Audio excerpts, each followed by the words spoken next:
Welcome to the TMZ podcast. Courtney with Jim here. Good morning. I've never done this with you before. I know, first time for everything. Have you ever done the podcast? I've done the podcast With who? with Charlie before he left us for DC, and then All right. Devin a couple of times. We're gonna get a vote to see who you think was like more fun with. the better co-host. Yes, yes. But today we got some stories for you. Ariana Grande. She's gonna step away from the public eye. She has been getting a lot of scrutiny during this like whole concert and her appearance. That's the main reason why she's leaving. But we're gonna get more into that, and also this In-N-Out mass shooting. Yeah. This was horrible. But a sheriff does shout out a few heroes that stepped up during this, so we'll get into that. And also, Aaron Rodgers is thanking his wife for reuniting him with his family. His wife that we all are wondering, who is she? Yes, I cannot wait to talk about that one. That one's like I'm like fascinating about. But first off, we're going to talk about Ariana Grande. She's been on her tour, what is it called? The Eternal Sunshine? Yeah. So she's been doing this, and Ariana Grande has always been very, very skinny. Everyone always talked about her body weight during like the Wicked premiere. Mm-hmm. Every single time people comment on her body. But this past weekend, Jamil, what's her name? Yeah, Jamil. She commented that Ariana was possibly dying right in front of us.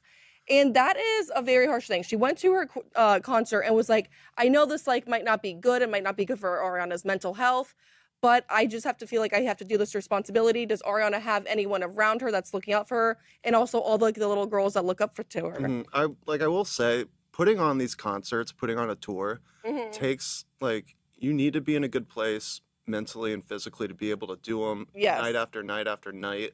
And I understand what she's saying about Ariana, but she has successfully been doing this tour. Yes. We haven't heard of any health issues or anything connected to it. So it's just, no. I'm not in a place to say whether she's healthy or not, but it's just, if she's able to pull off this tour and has been doing it and without any issue, then it seems like she's okay. And she even says that she has no proof of like any like eating disorders or anything that Ariana has. So it is like a big leap to take it like there to like say this about her. And how you're saying, you're on a tour. Cardi B actually just also clapped back at all of her fans that were calling her like skinny for a weight loss or surgery. And she was like, I'm on tour. I am dancing every single night. You have to be in a healthy condition. That's what Ariana's doing. And just like Cardi B, she's going through a breakup. Yeah. So you always like lose a little bit then. You get that, what is the breakup effect where you always try to bounce back. The revenge body that you're always like looking for. Yes. And plus, my friend went to her show. She is so high energy and dancing all over the place. And also, she's dancing in like 6-inch heels. So that's also just like a workout in yourself when you're out on the stage for 2 hours plus. And as you said when we first started, Ariana's always faced scrutiny. I mean, like I've been here for like 9-10 years now, and it's just, she has always been at the center of just receiving backlash, people commenting on her weight, her body image, and everything like that. And this one was a big take, I feel. Yeah. Well, she's also stepping out. She was going to be in this Broadway play in London, Sunday in the Park with George, with her ex-co-star Jonathan Bailey from Wicked. But now she's not doing that anymore either, because she was like, I'm taking a much needed break. I'm going to focus on myself. So now that's even like causing like more speculation, like why now after all this? But going out like after a tour, it's hard. Yeah. We hear a lot of artists being like, I need a break after it. I couldn't imagine doing that every day. She did Wicked for years, the film of Wicked, and then bounced right into this tour. And I mean, and it's going on for another month. It ends in September. Okay. It's just like health related, mental related or not, just like taking a break is okay. And maybe she just hit a point where she's like, I need a pause.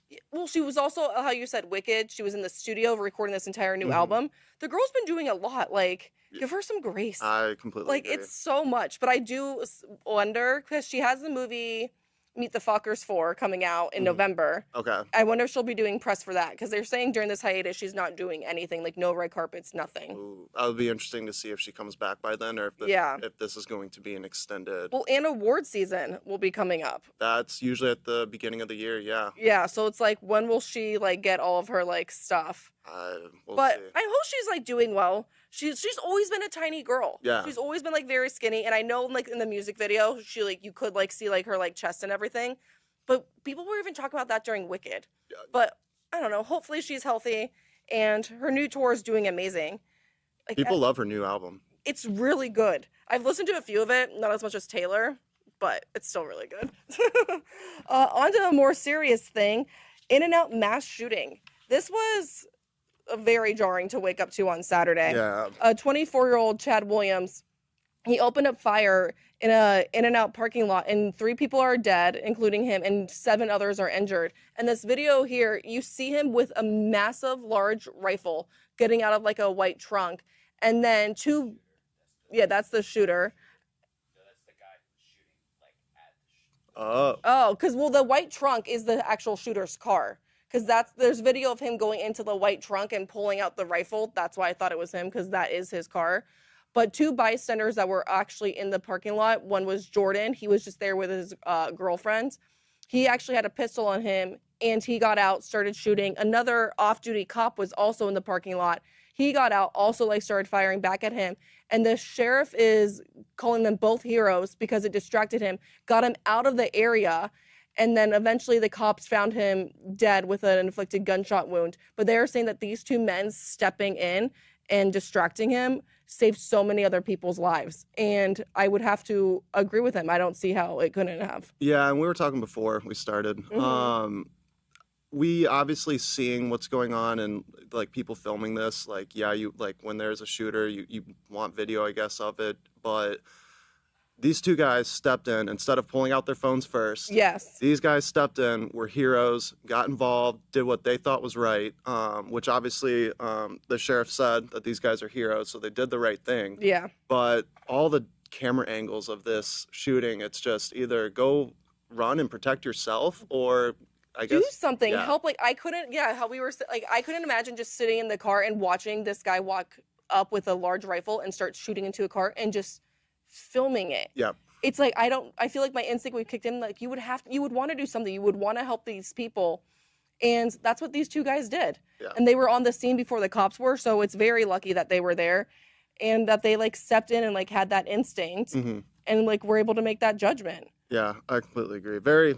It's just another. It's so sad. Another I know. shocking and sad thing with gun violence here. I know. I just when is something going to happen? And I feel like we say that all the time, and it doesn't feel like anything is ever going to happen. Unfortunately not. No, not at all. But on to a lighter note, Aaron Rodgers, your guy? Ish? Ish. I know that you're more of a Cincinnati fan. Yeah, once he got into the ayahuasca thing, I was more of a fan. I could see that. But yeah, he was doing a Pat McAfee interview. And that's what it was on. That was the other one. He was talking to NFL Network's Kyle Brandt. Got you. And then he was obviously asking about him reuniting with his family. That's been a huge story because it's been almost a decade. Yeah, this has been a very well covered story of the drama between him and his family, the lack of love there. Yes. We've heard it from Jordan's side. We've heard it from everyone's side. It was watching The Bachelorette. It was a storyline on The Bachelorette. It was. But he is actually saying that everyone has his wife to basically thank for this. That she didn't pressure him or push him, but was just talking to him and made him really realize I should probably be part of my family's lives again. I mean, I know you are. I'm a very big family person. Yes.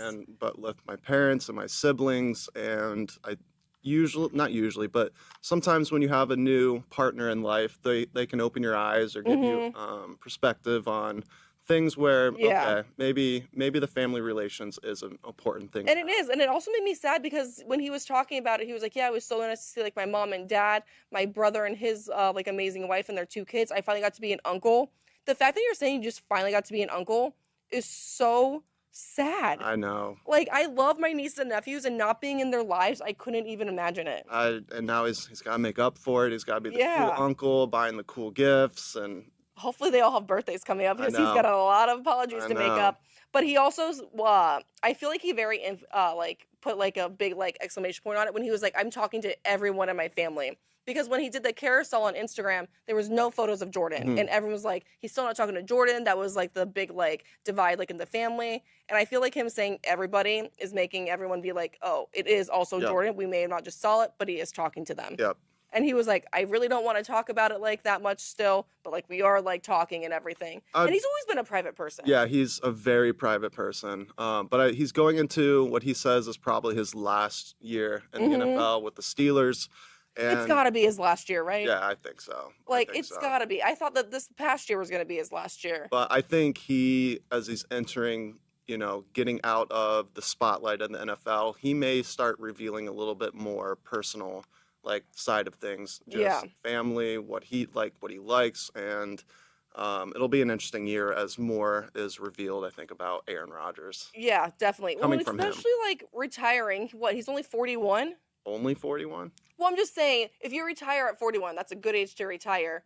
And he has, like, no kids right now. What are you going to do, like, with the rest of your time? Yeah, I don't think he'll go the Tom Brady route, right? And, like, commentate. No, I don't see him doing television. I don't think he wants to stay out of the spotlight. I don't see him doing, like, Hollywood or anything like that. I think he's just going to go move middle of nowhere and just live out the rest of his life and occasionally pop up from time to time. Probably just, like, hunt and whatnot. Yeah. Yeah, and that's why he's nice to have his family, because it would get, like, so bored and, like, so lonely. And at least he has Brittany. I think he realized my career's coming to an end, and what do I have when football is gone? Yeah, and family's so important. Family is very important. Yes, and I'm sure seeing his niece and nephew was just, like, almost heartbreaking for him, and also, like, his parents.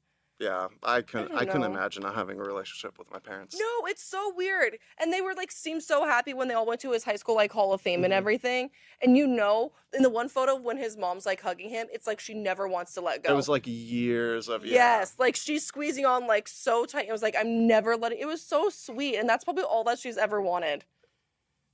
I agree. Right? I don't know. I just want the Browns to win. That's all I ever want. I'm just ready it's football month. We have preseason starting. We're ready to roll. Oh, preseason always, like, hurts me because the Browns can do really well and then the whole season's just crap, or preseason sucks and the whole season's just crap.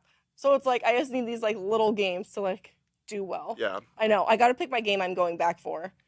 I think, unfortunately, I'm a Bengals fan. They don't play. I know you are. Yeah, they don't play out here in LA this year, so I may have to bounce back to Ohio for one. But see, I like going back to Ohio for the games. I know. Like, there's nothing like the Browns Stadium and being, like... Being around the people. Yes. Yeah. And by the way, the beers are so much cheaper. The tickets are so much cheaper.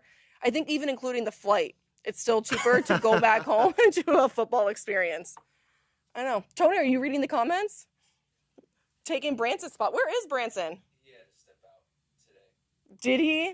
Car problems? Branson always has car problems. Oh, he has a Tesla. Just I don't know, plug but it in. Every time he's always like, I got a car problem. What are they saying, Tony? So Lori says, Courtney, your hair is fire today. Oh, thank you. I got it done this Saturday. I'll tell Ahmad. Dream Team Leader says, the more people keep being accepting to it and giving her excuses, the more you're going to watch her fade away. And unfortunately... About Ariana? Yeah. I don't know if it's excuse. Like, she's always just been a petite girl. She's never claimed to have, like, anorexia or any problems. But hopefully she is getting the help that she needs if she does have anything. Yeah, I'm not one to say if she does or doesn't need help, No. but if it is a situation like that, then obviously, hopefully this time away is providing her that opportunity. Well, and just have the support, because people just, like, keep talking about your weight in any way. That's has to be, it's got to be terrible. Nate says a comment that I vehemently disagree with. He says, hoping for a good year for Pittsburgh and Aaron. Oh, no. As a Ravens, so we got you're Ravens? Yo, the whole AFC North? Yeah. But I despise you the most because you took my team and then won a freaking Super Bowl like 2 years later with every single person. Oh, Tony, that just made me so angry. I think there's some beef between Cleveland and Baltimore. You think? Because you guys took our team. I still blame Art. Took our team too. So remember, No. In the 80s. I know. None of us were here for that, Tony. That's all the comments we got. All the comments? Yeah. Right. Well, thanks, Jim. Yeah, thanks. It's my once a month appearance. I know. And it was a Monday. Mondays are always rough because you're just trying to get your footing again. Yeah, I'm still delirious. I really am. And now we have to go do the other show. That's you. Oh. I'll run the website. Oh, my goodness. All right, bye.